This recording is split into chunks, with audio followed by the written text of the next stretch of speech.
Здравейте хора! С Марти сме в автобуса от Гънисън до Денвър. Нашата бригада приключи, поне работната част. Сега тепърва започва пътуващата част. Сега ще си поговорим за това как всичко премина, как дойдохме тук изобщо, защо точно тук дойдохме и плюсове, минуси и така нататък.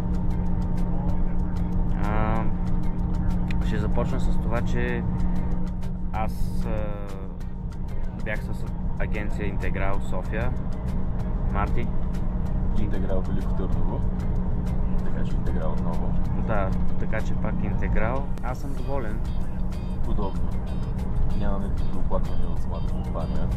Да. Бяха изключително любезни, изключително дружелюбни и винаги изпълни да помагат с каквито проблеми да имаме. Да. И аз съм на подобно мнение. Бяха доста отзивчиви. Реално как се случиха нещата, за теб лесно ли беше с документите, с подписването там на договори, самолетни билети, организацията? Смятам, че всичко. Най-трудната част беше да се намери работната оферта, понеже пътувах с още един човек. Окей. И поради дадени изисквания нямах възможността да се записвам на дадени места. Да. Но към документи, от към полети, смятам, че всичко мина както си трябва по план. Тоест искаш да кажеш, че работни оферти е имало доста, Да. но просто заради някакви изисквания не се е получавало. Да, обязателно. Окей. За теб? Ами за мен... Да, аз реално си чаках Колорадо от началото, така че за мен си беше straight forward. Видях офертата, разгледах я, хареса ми. Видях, че е такова сутрешно брекфаст, ресторанче. И да, хареса ми. Хареса ми това, че е малък град, че е заобиколен от планините. На мен това много ми грабна вниманието, че беше население 300-400 човека приблизително. Да. Малко самотено граче посредата на нищото. Водят го една от най-самотните точки, като за местоживеене в щатите. Даже по статистика най-отдалеченото каунти в долните 48 щата. Да, буквално на посредата на нищото. Само спокойствие, дори и много приятни хора. Много малко, но много приятни хора. Малко хора, но приятни и като цяло, отивайки така в малък град, то е едно общество, което всеки се познава с всеки, и да, към края на лятото вече всички си бяхме приятели, познаваме се с всички на улицата, здрасти. Все като отидеш някъде, ще срещнеш по пътя си 15 човека, ще се заговорите, като цяло да. Знаеш всеки какво прави в реда, с какво може да ти помогне и всички се склонят да ти помогнат, защото са близки. Да, между другото всеки предлага помощ за едно или за друго нещо. Доста, бих казал, на хубаво място попаднахме. Какво мислиш за самата работа? Мисля, че попаднахме на доста добра работа. В смисъл, доста от хората, които отидат на бригада, не са доволни от липса на часове или от отношение от работодателя или нещо друго. Но аз мисля, че попаднахме на много добра шефка. Аз съм абсолютно съгласен с теб. Колкото и да беше строга, беше изключително справедлива. Строга, ама справедлива, да. На място. На място жена. може би най-добрата ми шефка до момента. Всичките ми работи, които съм...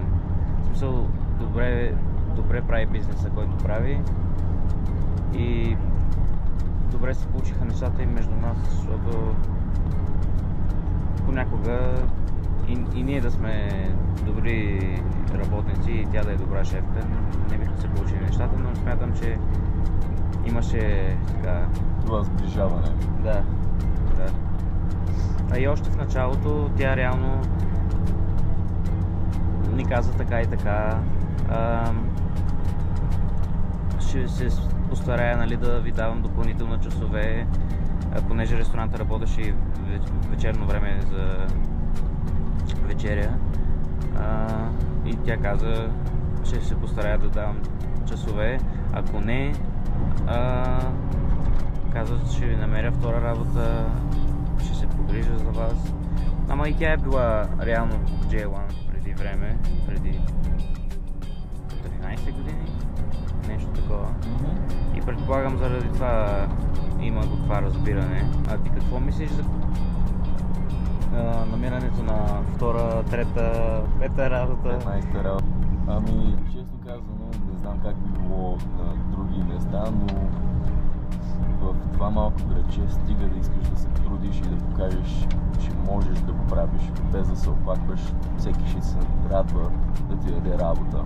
Да. Абсолютно няма никакви проблеми хората. Даже желаят повече такива хора да намират. Може би до голяма степен беше трудно това лято, защото те сами си го казаха, имаха навсякъде J1 във всеки един ресторант и то... Прекалено много. Прекалено много, да, в смисъл... Не е била стандартна за както в принцип е за сезона. Да. Малко нестандартен сезон, да. Но като цяло, според мен, протече всичко... в смисъл... Като цяло не го усетих. Изключително бързо мина, но според мен това е защото много, изключително изненадващи неща се случваха. Постоянно, поне. Ми да, всеки месец нещо ново се случваше. Да, почти всяка седмица даже. Да. Всъщност в предишните ми влогове, то почти всеки четвъртък правя нещо. Или в други дни. Аз съм го споменавал, но те всяка вечер имат нещо. Примерно понеделник и четвъртък имаха тренировки, вторник тривия, сряда бинго и после се превърнат в караоке. Да, цяла седмица има неща за правене и то отиваш и се събираш с всичките хора от града, които са. Имаше всякакви идеи за възрастовите групи. Малките деца, примерно, им правиха надуваеми замъци и играчки с нърф играчки да се стрелят в футболната зала. Вярно, че има. Така че има за всеки по нещо в това. Имаше и за по-възрастните, имаше такива митове, срещи за възрастни или пикълбола като цяло е за без никакво ограничение за възрастта. Йога също имаше в града, йога имаше, беше много посещавана от възрастните. Да. Open mic всеки трети, четвъртък. Ходихме на кино даже. Отделно с всичките празници. 4 юли. Сега имаше... Да, сега имаше Wine Festival, не че отидохме, ама времето беше отвратително. То не спря да вали. То не спря да вали, то никой не отиде.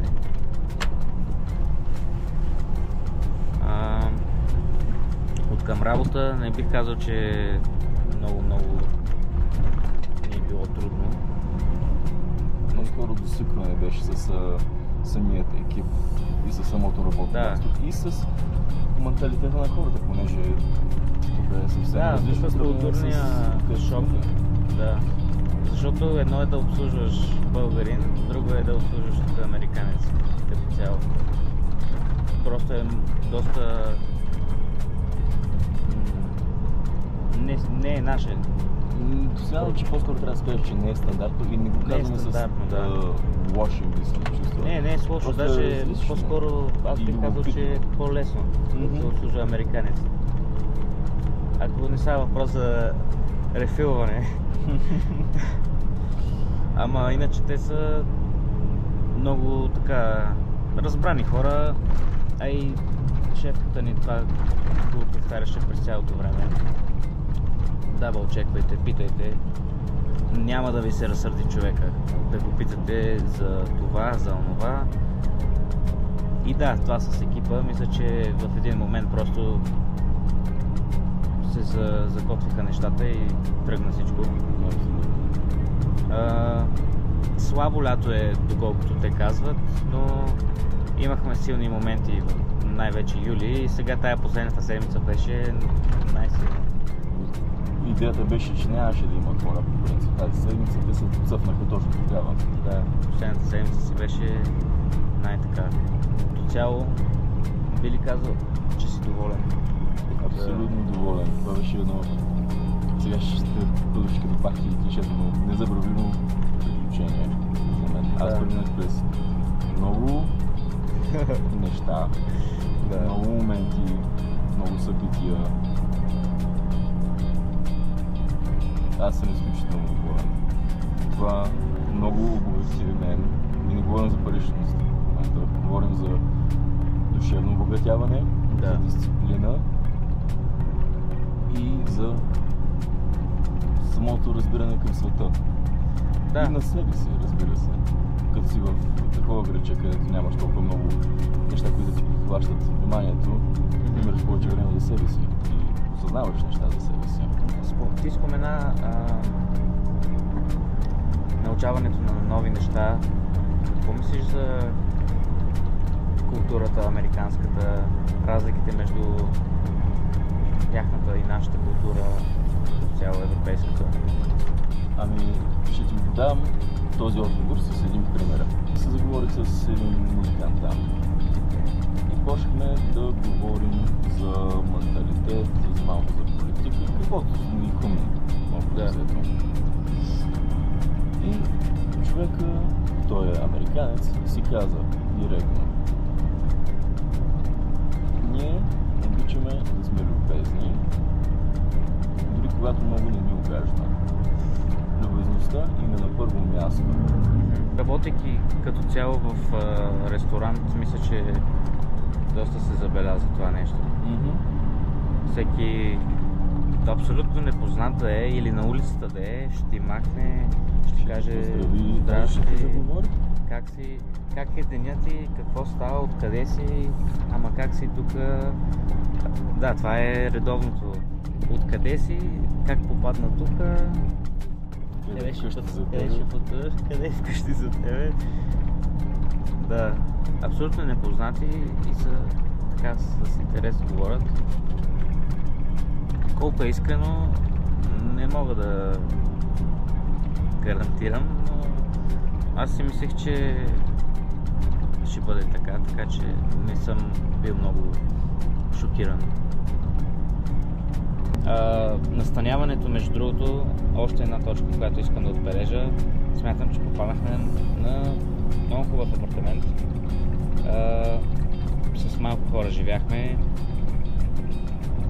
Не е примерно една стая с 15 бънк беда, 60 човека, някакви такива истории с мизерни бани и такива работи. Смятам, че много добре. Аз мога да се съглася изцяло. Апартаментът беше комфортен, приятен и ти даваше спокойствие, когато се прибираш вкъщи. И наемодателката също така беше изключително пекана. Да, наемодателката си беше доста на ниво. Малко алкала и то с възрастта. Ама иначе да, беше готина. И смяташ ли да отидеш на бригада отново, Марти? Ако не отида в Аляска следващата година, да се върна обратно в Лейк Сити. А защо Аляска? Лично желая просто да видя северното сияние, да видя и да пробвам друга обстановка, друг климат, друг менталитет. Да. А ти ако отидеш наистина на друго място, може би ще направиш вече разлика и ще бъде съвсем различно. И мнението ти може би ще се промени. Предполагам сега и като почнем да пътуваме сега, буквално днес, в момента, ще преживеем още доста култура. Тук всеки щат имат различен менталитет, имам чувството. То си е абсолютно така. Ти къде отиваш, Марта, сега? На Хавай? На Хавай. Звучи добре, да. Ще бъде? Ще бъде. Да. А ти, Вики? Аз ще се въртя около Невада, Аризона и Калифорния. И после ще отида в Бостън за 2 дена. Всичко това ще бъде документирано. И епично. Да. Ще бъде яко. Помниш ли това, което си казахме ние с тебе вчера, на последния ни ден в Лейк Сити? Колко е странно, че ние се заминаваме, а пък живота за тези хора това продължава. Даже Кей една много доста прекрасна клиника. Да. Жена, която беше като... Леля ти, бе. Като нашата Леля, да. Да. Смисъл, в добрия смисъл. В много добрия смисъл. И тя каза, тук последните дни, ще ми е странно да идвам в еуфорията и да ви няма вас. Което си е така. Както и да е. Да. Представям на 21 в Америка. Да. Това беше особено като за американците, да станеш на 21. Тук е уникално. И като чуят J1 стана на 21, айде. Имаше един дет. Кой беше това? Не мога да се спомня името му, не го познавах лично, но човека само разбра, че стана на 21 и ми поръча Lemon Drop Shot. Емилия. Да, смисъл. Трябва да се напиеш тази вечер. Няма как. На 21 си, каквото искаш, правиш. Да. Добре. Не за всеки голямо нещо, но смятам, че е хубаво да си на 21, като си в Америка. Да, много американци, не знам защо бях чувал от тях, че много J1-ове чакват да станат на 21, за да отидат в Америка. Да, само това чакат. Да, защото ако не си на 21 е малко...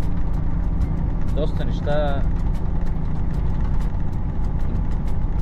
Сега прозвучавам като пълен алкохолик, ама... Аз като 20 годишен към 21 годишен вече, като съм станал, мога да говоря личен опит, че... А ти си човек, да, с двете страни в едно лято. Да. Наистина, не ти трябва алкохол или такива неща да се влияеш, но просто се чувстваш в групата. То не ти трябват маратонки за бягане, ама помага, нали? Помага. Па не си грешка. Да.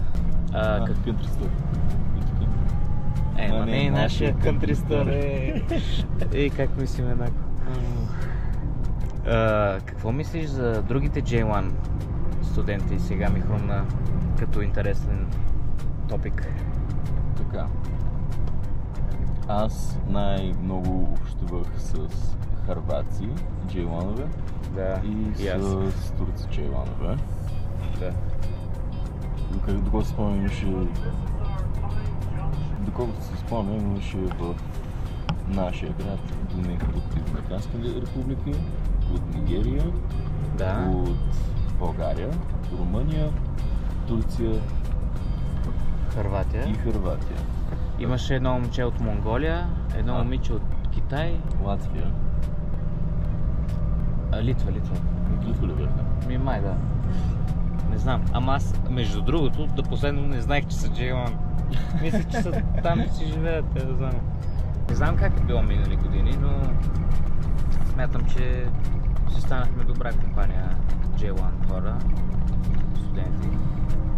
При всички положения спомените са създадени. Партията, събиранки. Добри моменти. И сега направихме Алпайн Лупа в предпоследния четвъртък. Аз, Марти и да кажа Томи и Грейс, никой няма да разбере кой е Томи и Грейс. Но въпросът е, че беше много яко. В смисъл, и до този момент се бяхме сближили много. Избрахме, то не го е так. Случи се да е перфектно, просто се случи момент. Да е с перфектното време на годината, защото цветовете в момента са просто уникални. Покъртителни са. Аз го казах и в самото клипче за Alpine Loop. 6 часа ми се сториха като 20 минути, защото си прекарахме много добре. Което ми напомня и за природата. Направихме Alpine Loop, аз изкачих Wetterhorn, въобще в самия град.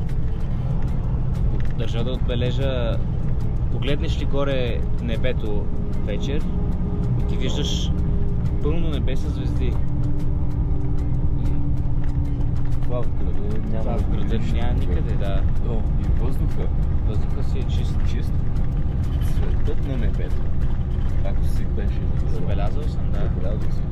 Толкова ярко, синьо, красиво. Други няма да го намериш. Само в друго малко граче, като Лейк Сити. Да, като цяло Колорадо с природата си случиха ме много хубаво място. Ей, ще ми липсва малко.